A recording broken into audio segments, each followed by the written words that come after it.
असदुद्दीन ओवैसी की चर्चा जितनी भारत में हो रही है उससे कहीं ज़्यादा पाकिस्तान में हो रही है। लेकिन ये चर्चा पाकिस्तान के मौलवियों की पोल खोल रही है। ये चर्चा पाकिस्तान के मौलवियों को परेशान कर रही है, क्योंकि वो पाकिस्तान जो मजहब की तलवार पर भारत के दो टुकड़े करने का ख्वाब देखता था, ओवैसी ने पाकिस्तान की उसी तलवार को तोड़ दिया है। ओवैसी ने भारत से अपने बयानों से न सिर्फ भारत के मुस्लिमों को राष्ट्रवाद की विचारधारा की कहानियां सुनाई, उन्हें राष्ट्रवाद की विचारधारा से जोड़ा, बल्कि पाकिस्तान की उस मजहबी तलवार को भी तोड़ दिया है जो कभी आसिम मुनीर ने चलाई थी पहलगाम के हमले से पहले, और अब वहाँ के मौलाना चला रहे हैं। और अब सवाल उठ रहा है कि क्या वाकई में ओवैसी सिर्फ एक घटना से तब्दील हो गए हैं? क्या वाकई ओवैसी पहलगाम की इस घटना के बाद ये पूरा जो अपना अंदाज दिखा रहे हैं ये सामने आ रहा है? तो इसका जवाब मिलता है नहीं। ये कोई रातों रात आया बदलाव नहीं है जिसने ओवैसी के जहन में जाकर राष्ट्रवाद का बीज बो दिया है। पिछली तमाम घटनाओं को अगर आप देखें, भारत में जब भी आतंक संबंधित घटनाएं हुई हैं या पाकिस्तान ने काली करतूत की है, तो ओवैसी ने हमेशा से इसी अंदाज में पाकिस्तान का जवाब दिया था। और मुझे एक बयान याद आ रहा है जिस पर ये पूरी चर्चा निर्धारित है। ओवैसी ने कहा था साल 2008 में जब मुंबई हमला हुआ था, 26/11 की बात कर रहा हूँ, और उन्होंने हाफिज सईद के खिलाफ भारत सरकार से, तब यूपीए की सरकार थी केंद्र में, प्रधानमंत्री मनमोहन सिंह हुआ करते थे, और ओवैसी ने एक बयान दिया था जो मुझे लगता है कि वो बयान उनका आज भी उतना ही सारगर्भित है और उस बयान पर भारत के मुस्लिमों को सोचने की ज़रूरत है। ओवैसी ने कहा था कि जो मुल्क का दुश्मन, जो भारत का दुश्मन, वो मुस्लिमों का दुश्मन है।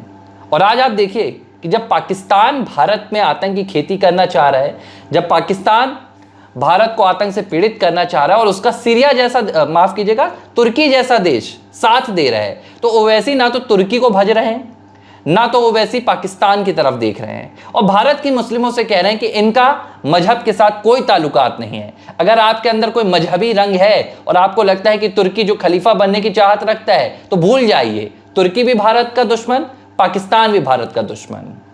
ये ठीक बात है। और मजहबी जो दीवारें हैं उनको तोड़ने की जो कोशिश बैरिस्टर ओवैसी ने की है वो काबिल तारीफ़ है। और इस मजहबी दीवार को उन्होंने जब तोड़ा तो तमाम जो मुस्लिम, जो थोड़ा सा सॉफ्ट कॉर्नर भी एक मुस्लिम धर्म की होने की वजह से रखते थे कि पाकिस्तान में भी मुस्लिम है या तुर्की में भी मुस्लिम है, तमाम चीज़ों को लेकर जो बातें कई बार उठती थी, उन तमाम चीज़ों को दूर करने का जो प्रयास किया है वो बैरिस्टर ओवैसी ने किया है। उनकी जो बातें हैं वो कहते हैं कि राष्ट्र प्रथम, उसके बाद तमाम धर्म आदि चीज़ों की बात हो। और मादरे वतन की जब वो बात करते हैं तो चिल्ला चिल्ला के बोलते हैं कि भारत की रक्षा के लिए, संप्रभुता के लिए, अखंडता के लिए अगर ओवैसी खड़ा है तो ओवैसी के साथ जितने समर्थक हैं वो भी खड़े हुए हैं, और हमें देश के लिए ही खड़े होने की ज़रूरत है। और जैसा आपने 26/11 की घटना के बाद जो बयान, हम आज पुराने बयानों की ओर जब हम जाते हैं तो ये पाते हैं कि ओवैसी का जो रुख था भारत के पक्ष में, ये पहली बार नहीं है, देश के लिए पहली बार नहीं है।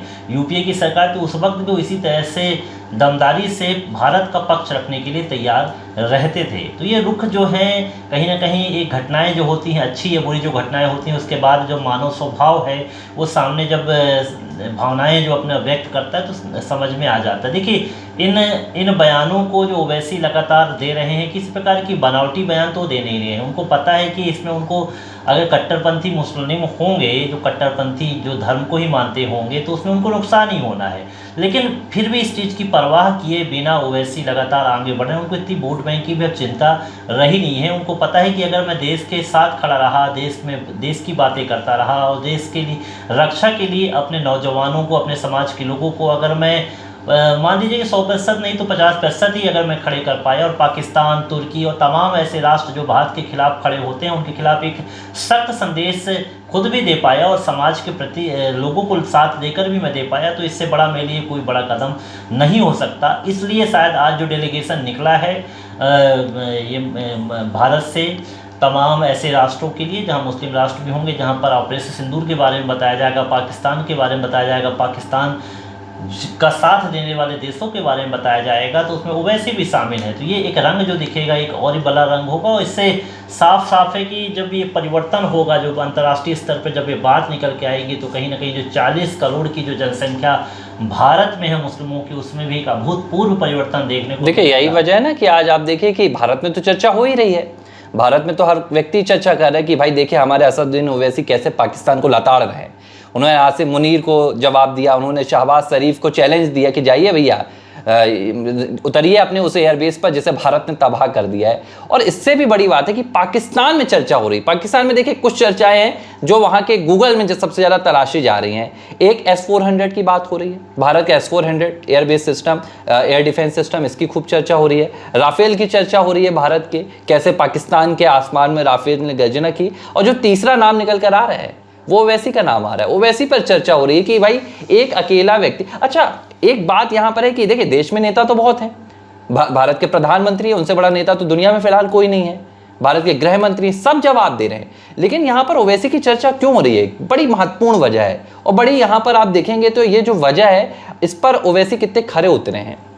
ओवैसी जब जवाब देते हैं तो पाकिस्तान के पास उसका कोई हथियार नहीं रहता है। ओवैसी पाकिस्तान के उस मजहबी चाल को बेनकाब कर रहे हैं जिसके दम पर पाकिस्तान लंबे समय तक जम्मू कश्मीर में, घाटी में यहां के नौजवानों को बरगलाता रहा है। पाकिस्तान के आतंकी करते क्या हैं आप देखिए कि घाटी में हमेशा से यहां पर जो घाटी के नौजवान रहे हैं उन्हें बरगलाया गया है, उन्हें देश विरोधी बनाया गया है। कैसे? मजहब के आधार पर उन्हें कहीं ना कहीं बताया गया कि उन्हें मजहब का एक गलत रूप दिखाया गया, उन्हें मजहब का गलत पाठ पढ़ाया गया। तो एक पाकिस्तान के लिए बेहद आसान हो जाता था भारत के मुस्लिमों में कहीं ना कहीं ये बीज बोना कि नहीं भाई आप देश के विरुद्ध जाइए, आप वतन के विरुद्ध जाइए।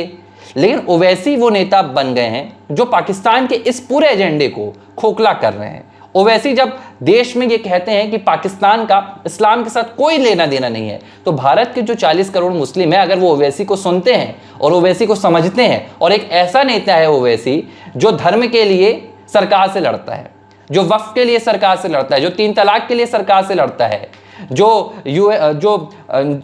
यूनिफॉर्म सिविल कोड के लिए सरकार से लड़ सकता है, अगर वो ओवैसी पाकिस्तान के लिए कहता है कि पाकिस्तान का तो इस्लाम के साथ कोई लेना देना नहीं है, तो देखिए यहां पर ओवैसी की बात पर वजन आता है।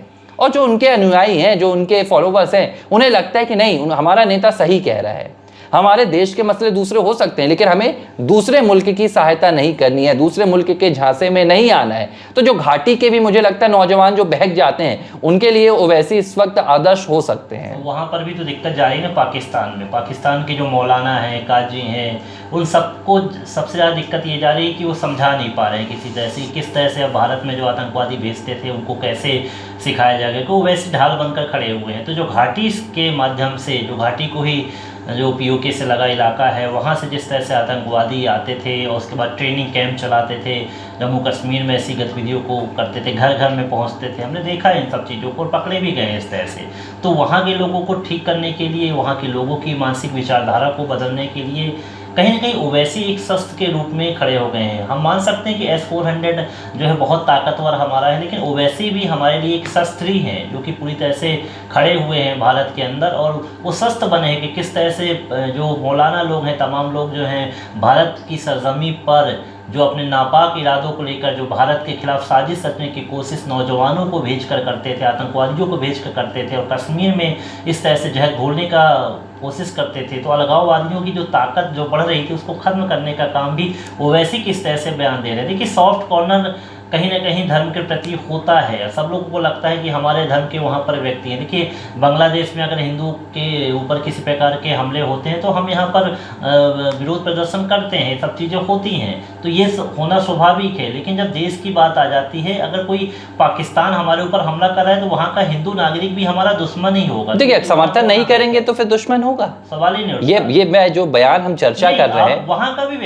का व्यक्ति अगर वो भारत का समर्थन करता है तो वहाँ के लिए वो देशद्रोही है। देखिए भावनाएं जो होती हैं, देश की जो भावनाएं होती है, देश अगर बनता है वो सबकी भावनाएं होती। देखिए जो बयान पर हम चर्चा कर रहे हैं वो ओवैसी का एक जो बयान था 2008 का, उन्होंने साफ कहा था, और वो बयान उन्होंने भारत के मुस्लिमों के लिए कहा था कि आप एक बात को समझिए कि जो देश का दुश्मन है वो मुस्लिमों का दुश्मन है, फिर वो भले किसी भी मजहब का हो, आपको उसके साथ किसी प्रकार के ताल्लुकात नहीं रखने हैं, आपको उसकी तरफ किसी भी तरह की मजहबी विचारधारा को साझा नहीं करना है। तो ये सीधा सा बयान आज उसी पर ओवैसी मुझे लगता है आगे बढ़ रहे हैं, और इसी विचारधारा के चलते आज पाकिस्तान ओवैसी के नाम से थर थर कांप रहा है।